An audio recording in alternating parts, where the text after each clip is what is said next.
Our next speaker, who will be representing Team 2B, Representative, oh, that's some support, loud and clear.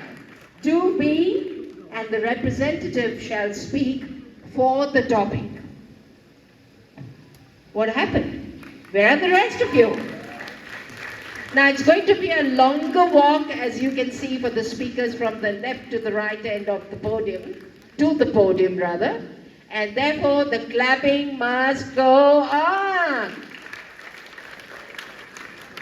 Thank you.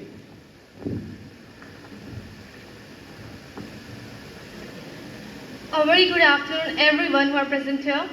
Today, the world is struggling with many types of problems, and most of the problem is related to environmental pollution. We all know here, carbon plays the most important role in pollution. So my question is that carbon pricing, which is an effective climate change solution, not an economic burden.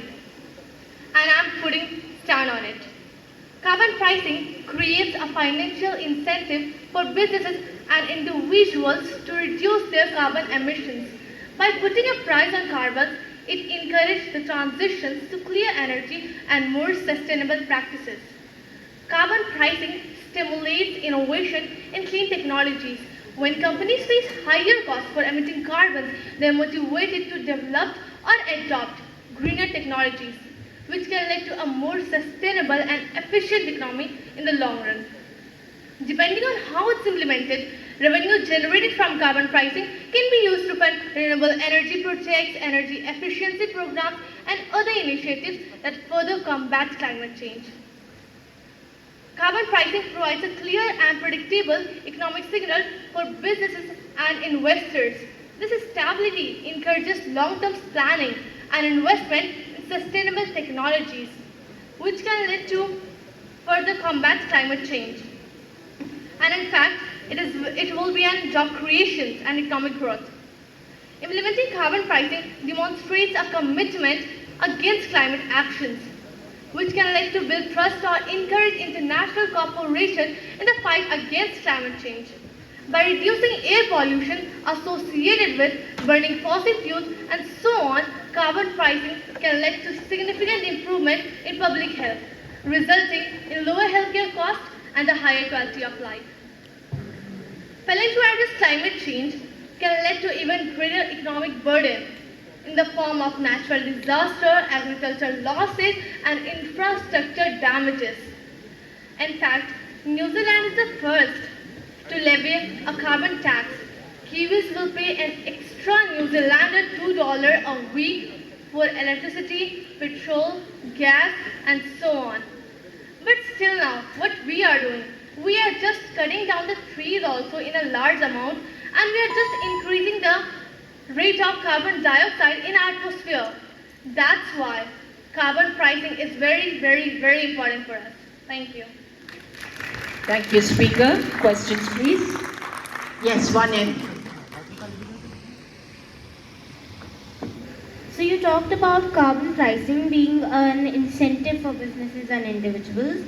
But considering the political challenges faced by Australia after the repeal of carbon pricing, how can we guarantee that the carbon pricing is a long-term plan for us? Okay. So,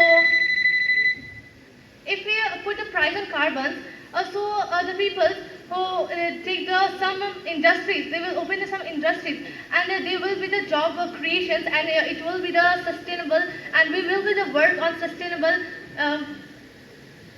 technologies. So it will be. 1E.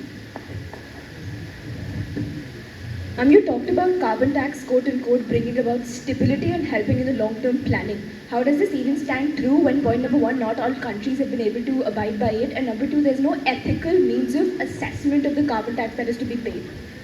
Pardon, please, can you repeat this again?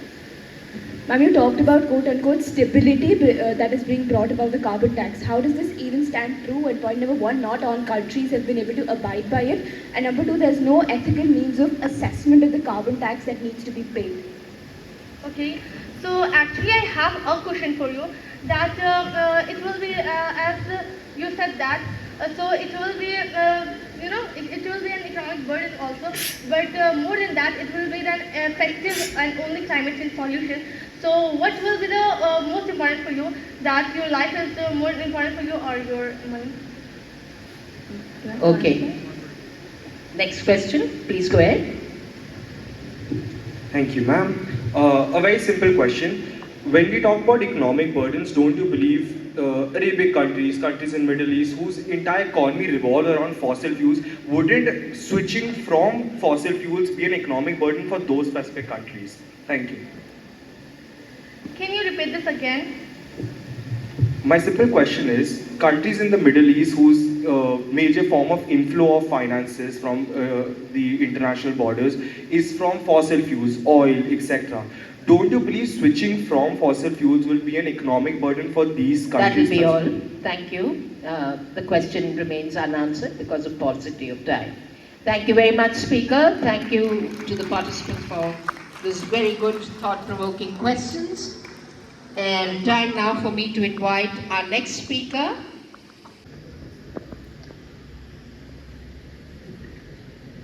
As we all know that, not all the peoples are able to pay its price.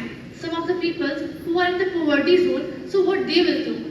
Exactly as I mentioned, economy means the industries that fund the economy itself. They are not being imposed on households, they are not being imposed on individuals, whereas they're being imposed on companies and factories that emit carbon directly.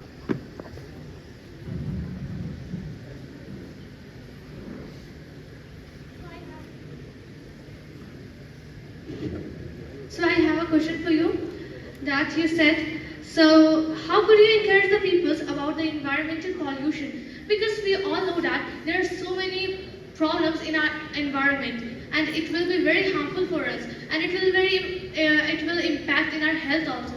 So what do you say about it? I could sense that question coming from a mile away. So to acknowledge your question, I'd say that all of us here believe that climate change is an issue. The scope of this debate asks us whether or not carbon pricing is an effective solution to it, and I firmly believe it is not. We have better alternatives. We can